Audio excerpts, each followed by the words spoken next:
और अब बात कासगंज की, जहां पर आई लव मोहम्मद का बैनर हटाने को लेकर मुस्लिम समाज के लोग ही आपस में भिड़ गए। पूरा इलाका यहां रणक्षेत्र में तब्दील हो गया। हालात को काबू में करने के लिए यहां पुलिस के भी पसीने छूटते नजर आए और भीड़ में इकट्ठा लोग नारेबाजी करने लगे। देखते ही देखते सैकड़ों लोग इकट्ठा हो गए। कोई कुछ समझ पाता, भीड़ बढ़ती ही जा रही थी। पुलिस ने तत्काल मोर्चा संभाला, लोगों से बात की। पूरे इलाके में चौकसी बढ़ा दी गई। देखिए कैसे पुलिस के जवान गलियों में गश्त कर रहे हैं।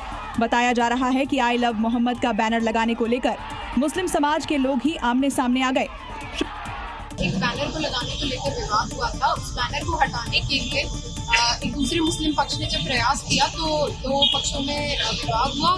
शुक्रवार की शाम को आई लव मोहम्मद बैनर को हटाए जाने को लेकर बड़ा विवाद हुआ।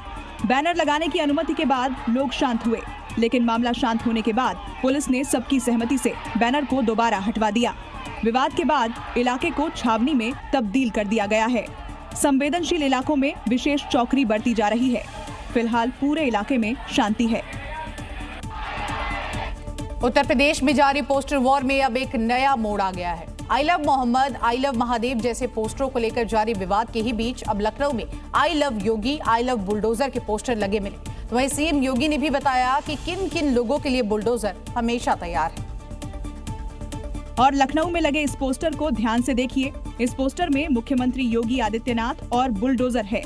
लिखा है आई लव योगी आदित्यनाथ और आई लव बुलडोजर। इस पोस्टर को बीजेपी युवा मोर्चा की तरफ से लगाया गया है। कहीं न कहीं एक मैसेज देने का काम है कि जो भी सड़कों पर उतरेगा, उपद्रव करेगा और किसी तरीके का कानून को हाथ मिलेगा तो उसके लिए सीएम योगी आदित्यनाथ का बुलडोजर तैयार है। पिछले कुछ समय से उत्तर प्रदेश में आई लव मोहम्मद और आई लव महादेव जैसे नारे वाले पोस्टर को लेकर विवाद चल रहा है। इस बीच आई लव योगी के पोस्टर लगाने से सियासत नई सिरे से उमड़ पड़ी है। हालांकि सीएम योगी आदित्यनाथ ने बताया कि बुलडोजर किन के लिए है। जो जाति के नाम पर भड़काते हैं भावनाओं को, परिवार के नाम पर दोहन करते हैं, इन्हीं के लिए हम लोगों ने बुलडोजर बनाया था।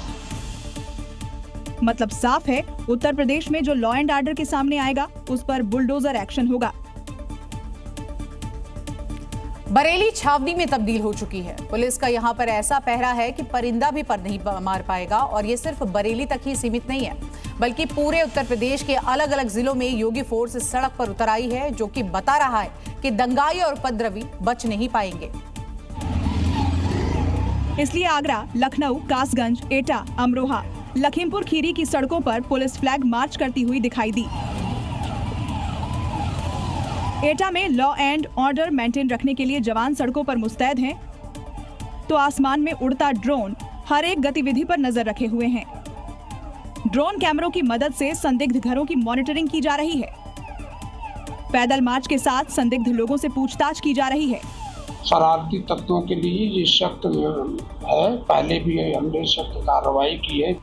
अमरोहा की गलियों में योगी फोर्स ने संदिग्ध वाहनों और लोगों की चेकिंग के लिए अभियान छेड़ रखा है, ताकि आई लव मोहम्मद पोस्टर के नाम पर जो माहौल बिगाड़ने की कोशिश की जा रही है उसे हवा ना मिल सके।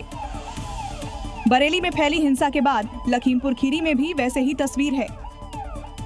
सीएम योगी ने हाई लेवल मीटिंग की है तो डायरेक्ट चेतावनी भी दी है कि उपद्रवी ये ना भूले कि ये उत्तर प्रदेश है और यहाँ उपद्रवियों की डेंटिंग पेंटिंग वैसे ही की जाती है जैसा उपद्रवी उपद्रव मचाते हैं। गोरखपुर के नीट छात्र दीपक गुप्ता हत्याकांड के मुख्य आरोपी और कुख्यात पशु तस्कर जुबैर अहमद मिट्टी में मिल चुका है। उस पर 1 लाख रुपए का इनाम था। इसी के साथ साथ जुबैर का नेटवर्क यूपी से लेकर बिहार और पश्चिम बंगाल तक फैला हुआ था। यूपी एसटीएफ ने देर रात उसे एनकाउंटर में मार गिराया। जुबैर उर्फ कालिया पर हत्या सहित अलग अलग थानों में 16 से 17 मामले दर्ज हैं। जुबैर ने गोरखपुर में नीट छात्र दीपक की हत्या की थी। तब से पुलिस उसको पकड़ने के लिए लगातार दबिश दे रही थी। योगी फोर्स की कार्रवाई से मृतक दीपक के परिजन संतुष्ट हैं और उन्होंने सीएम योगी का आभार जताया। मुख्यमंत्री जो वादा किए हैं दिखाई दे रहा है। जितने भी बचे हैं हम चाह रहे हैं मुख्यमंत्री जी से उनको भी खोज के उनको भी जान से मार दिया जाए।